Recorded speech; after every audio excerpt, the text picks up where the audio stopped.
Ya, Shalom, saudara kekasih dalam Kristus. Ya, saya Aliudin bin Zainal Abidin. Saya dari Aceh, tepatnya dari Nangro Aceh Darussalam. Saya dari Kabupaten Pidi. Saya orang Pidi, kotanya Sigli.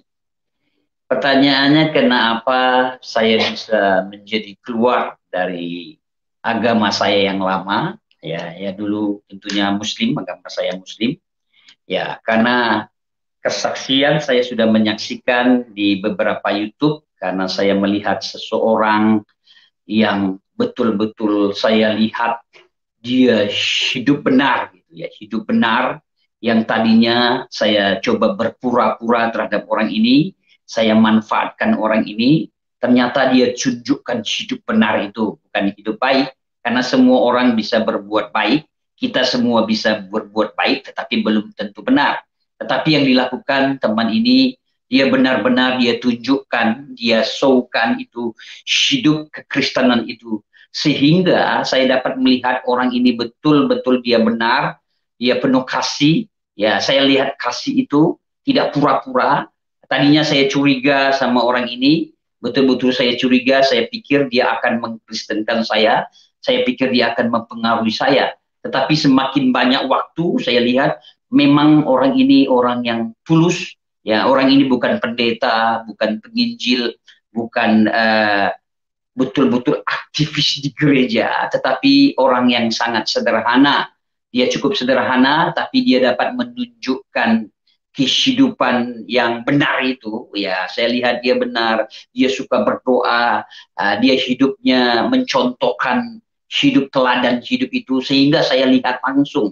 Nah, saya dapat melihat langsung karena saya berjumpa dengan teman saya ini berhari mengikuti minggu dan bulan, berarti saya sangat mengerti aktivitas kegiatan teman saya ini, dia betul-betul orang baik, ya, dia berlaku baik terhadap saya, tidak aja sama saya, terhadap orang sekelilingnya, teman-teman saya sendiri, karena saya lihat dengan mata kepala sendiri, mata saya sendiri, bagaimana dia bersikap dengan teman saya, rekan saya, dan bagaimana dia bersikap dengan lingkungan, ya, tetangga, orang sekitar. Saya lihat dia hidup benar-benar nyata. Jadi apa yang dikatakan dia dan apa yang diperbuat dia sama. Terkadang apa yang kita katakan dan apa yang kita perbuat tidak sama. Nah, terkadang ketaatan kita, kesolehan kita, kita pikir sudah betul sekali orang itu, tapi kelakuan imbas dari hari-hari tidak menunjukkan kehidupan yang benar itu. Tetapi saya terhadap orang ini yang saya katakan namanya Hadman Budiarjo, dia orang Jogja, orang Jawa, dia menunjukkan hidup yang benar, hidup yang betul-betul benar di hadapan Tuhan itu. Saya lihat sendiri, dia suka berdoa, dia baca Alkitab, padahal dia bukan tokoh atau guru atau penginjil atau pendeta, bukan, dia hanya orang sederhana, tetapi dia dapat menjadi teladan dalam hidup saya, mencontohkan hidup yang benar itu, sampai-sampai mempermalukan saya, ya. Dengan sendirinya saya jadi malu. Saya coba juga untuk berdoa, sembahyang, beribadah dengan gaya saya. Saya juga membaca Al-Quran. Tetapi banyak waktu saya dengan teman ini mengikuti minggu dan bulan, saya lihat orang ini berbeda. Orang ini berbeda sampai akhirnya saya bisa mempercayai inilah kehidupan orang yang beragama itu, orang yang beriman itu, melakukan yang benar, yang dikehendaki Tuhan itu. Sehingga sampai akhirnya saya mengalami perjumpaan dengan Tuhan lewat teman ini, ya lewat pertanyaan-pertanyaan yang saya ajukan, yang saya ungkapkan, yang sebenarnya pertanyaan-pertanyaan saya itu sebenarnya cukup negatif, tetapi karena teman ini menunjukkan, mencontohkan teladan yang sangat luar biasa kepada saya, sehingga saya mempercayai, mengimani ya siapa Isa Al-Masih itu dalam perenungan saya, siapa Yesus itu, sehingga saya menjadi percaya. Tidak mudah untuk saya percaya, tetapi itulah karena kuasa ilahi, ya, anugerah buat saya, kuasa Tuhan yang mencelikkan mata hati nurani saya untuk saya melihat Tuhan itu bagaimana Tuhan itu, sesungguhnya Tuhan itu. Yang tadinya saya tidak mengerti Tuhan itu ada di langit, Tuhan itu ada di atas. Ternyata lewat iman saya percaya dengan Yesus, dia mati di kayu salib, darahnya itu tercurah untuk menebus dosa saya. Dia, Alkitab katakan dia domba yang tidak bercacat, ya, dia tidak melakukan dosa, tidak melakukan kesalahan, dia rela, taat, setia sampai mati di kayu salib, darahnya tercurah untuk menebus dosa saya, dosa kita semua. Inilah saya imani sekarang ini, saya percayai Yesus Kristus mati di kayu salib, darahnya itu tercurah untuk menebus dosa saya secara pribadi, ya, sampai Tuhan kasih pengertian kepada saya. Karena cerita teman ini, dia menceritakan diturunkan nabi, diturunkan rasul, diturunkan orang-orang tertentu untuk menuju kepada Tuhan, tetapi dicaci, dimaki, dicela, dirajam, bahkan dibunuh, ya. Banyak tokoh-tokoh yang membawa jalan itu tidak bisa, sampai akhirnya dia turun langsung, dia menjadi domba itu, dia menjadi korban itu, dan darahnya tercurah, dia mengarahkan kepada setiap manusia, sehingga dia katakan barang siapa yang percaya dengan kematian dia, maka akan diselamatkan, ya, mengalami damai, mengalami sukacita karena percaya dengan iman. Dan dia mati dan dia bangkit. Dia mati bukan seperti nenek moyang kita, kakek nenek orang tua kita, saudara kita mati dikubur, dimakan cacing tanah, menjadi ditinggal puing-puing, menjadi tulang belulang. Bukan seperti itu. Dia mati tetapi dia bangkit, dia hidup kembali. Ini membuktikan kematian tidak berkepanjangan menarik dia mati terurai seperti manusia pada umumnya, tidak. Dia bangkit, dia hidup. Itu menunjukkan dia yang sangat luar biasa. Dia sudah mengatakan dia akan bangkit, dan betul dia bangkit. Dia tunjukkan kepada murid-muridnya, dia tunjukkan, dia nampakkan ratusan murid yang menyaksikan dia bangkit, hidup kembali, dan dia naik ke tahta Allah Bapa di surga itu, dia duduk di tahta Tuhan. Orang Muslim katakan Allah Subhanahu wa Ta'ala yang sangat luar biasa itu, dia duduk di tahta Tuhan yang sangat luar biasa, dan dia menyediakan tempat, dia bersafaat, dan dia mencurahkan rohnya yang kudus dicurahkan, sehingga begitu banyak sekarang orang-orang percaya, dan saya menjadi percaya karena roh Tuhan ada dalam hidup saya. Saya mengimani dengan iman percaya saya sekarang, Tuhan ada dalam hidup saya lewat kekuatan rohnya yang kudus yang masuk dalam hidup saya, yang konik dalam hidup saya. Saya bisa bersama dengan Tuhan lewat kekuatan roh kudus itu. Dulu saya tidak mengerti roh kudus itu bagaimana. Sekarang saya dapat kecap, saya dapat rasakan, saya dapat nikmati. Ya, saya berubah. Saya bisa percaya, saya bisa berubah dari agama saya sebelumnya. Ini bukan karena kekuatan saya, bukan karena orang tua saya, bukan karena guru saya, bukan karena orang yang lebih tua daripada saya atau ustadz saya, bukan. Ini Tuhan yang memberi anugerah kepada saya untuk saya bisa mengimani, bisa mempercayai.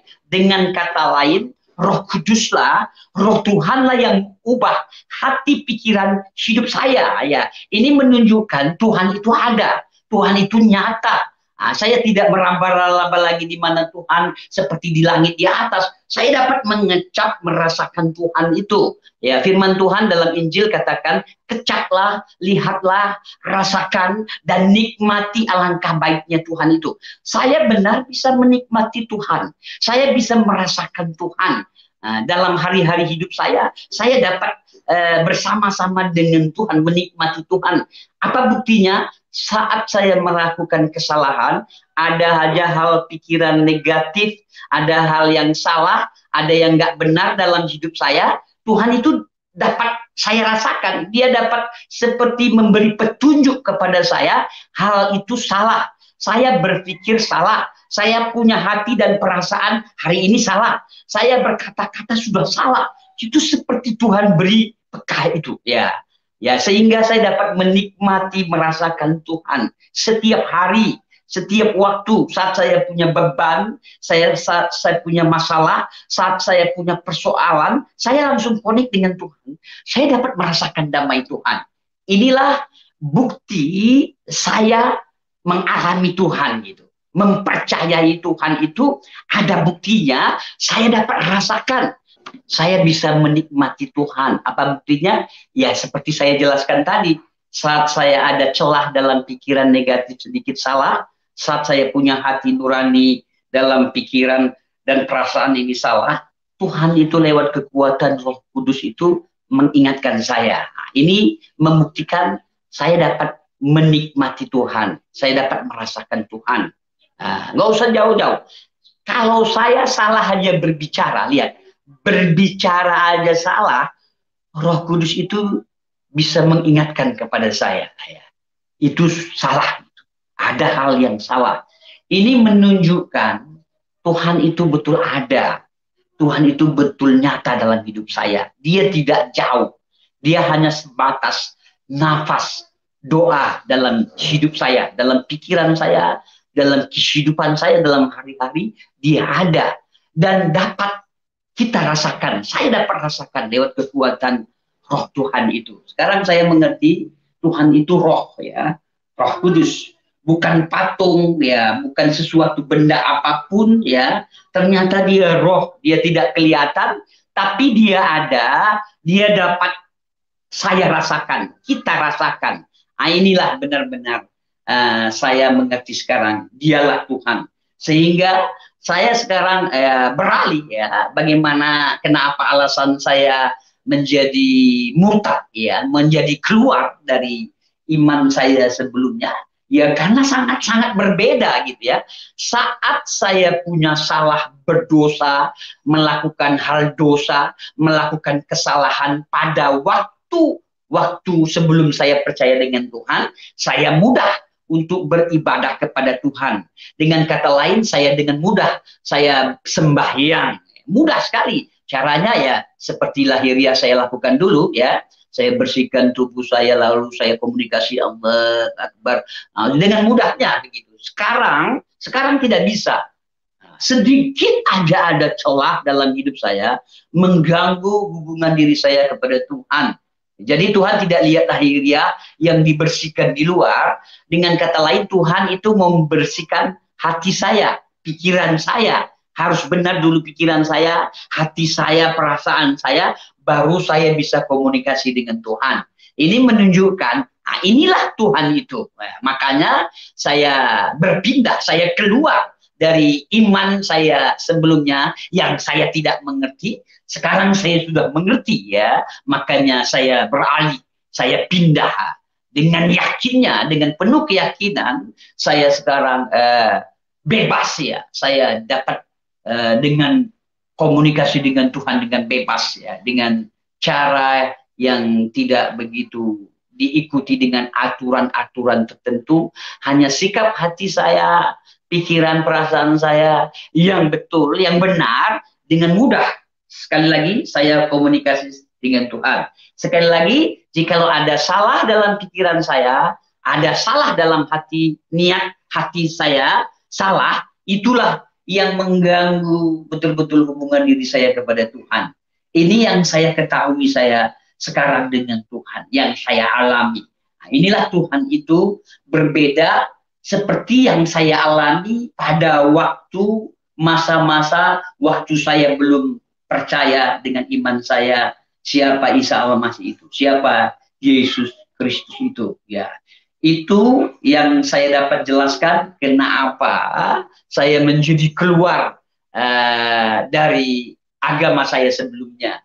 Ya, yang sekali lagi sebenarnya agama itu tidak menyelamatkan seseorang, ya, agama Islam kah, agama Hindu kah, agama Buddha kah, agama Kristen kah, yang menyelamatkan seseorang hanya iman orang itu. iman percaya kepada kebenaran itu, ya, kepada Tuhan itu yang mencontohkan teladan hidup, ya, yang benar, ya, kita diselamatkan. Makanya orang-orang Kristen, orang-orang percaya, dan saya secara pribadi, saya yakin dan percaya, saya ikut teladan itu. Dia jalan kebenaran dan dia hidup itu. Ya, sampai saat hari ini saya imani dengan keyakinan saya, Yesuslah Tuhan dan Juru Selamat dalam hidup saya.